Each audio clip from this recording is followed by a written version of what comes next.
দেশের রাজনৈতিক পট পরিবর্তনের পরপরে আগের তুলনায় বেড়ে যায় রেমিটেন্স বা প্রবাসী আয়ের গতি।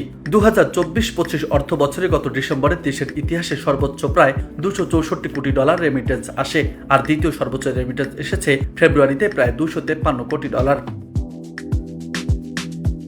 তবে সবকিছু ঠিক থাকলে চলতি মার্চে নতুন রেকর্ড হতে পারে রেমিটেন্স বা প্রবাসী আয়। এতে ভাঙতে পারে অতীতে সর্বোচ্চ রেমিটেন্স রেকর্ড। কেন্দ্রীয় ব্যাংকের তথ্য অনুযায়ী চলতি মাস মার্চে প্রথম 15 দিনে $165 কোটি 61 লাখ রেমিটেন্স পাঠিয়েছে বিভিন্ন দেশে বসবাসরত প্রবাসী বাংলাদেশিরা বাংলাদেশি মুদ্রায়, যার পরিমাণ 20,204 কোটি টাকা।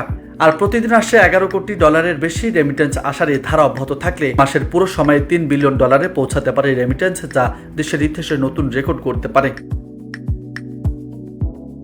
প্রাপ্ত তথ্য বলছে চলতি মার্চের প্রথম 15 দিন $165 কোটি 61 লাখ রেমিটেন্স পাঠিয়েছে বিভিন্ন দেশে বসবাসরত প্রবাসী বাংলাদেশিরা। এর মধ্যে রাষ্ট্রীয় মালিকানাধীন ব্যাংকগুলোর মাধ্যমে রেমিটেন্স এসেছে $37 কোটি 11 লাখ বেশি। বিশেষায়িত দুটি ব্যাংকের মধ্যে কৃষি ব্যাংকের মাধ্যমে রেমিটেন্স এসেছে $13 কোটি, আর বেসরকারি ব্যাংকের মাধ্যমে রেমিটেন্স এসেছে $115 কোটি 16 লাখ 20 হাজার এবং বিদেশি ব্যাংকগুলোর মাধ্যমে $31 লাখ রেমিটেন্স এসেছে। চলতি 2024-25 অর্থ বছরের 8 মাসে রেমিটেন্স এসেছে $1,849 কোটি, যা 2023-24 অর্থ বছরের প্রথম 8 মাসে ছিল $1,494 কোটি। যে হিসেবে গত বছরের প্রথম 8 মাসের চেয়ে চলতি বছরের প্রথম 8 মাসে রেমিটেন্স বেড়েছে $355 কোটি।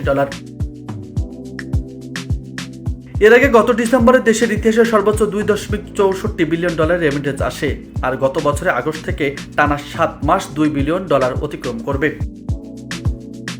নিউজ ডেস্ক, বার্তা 24।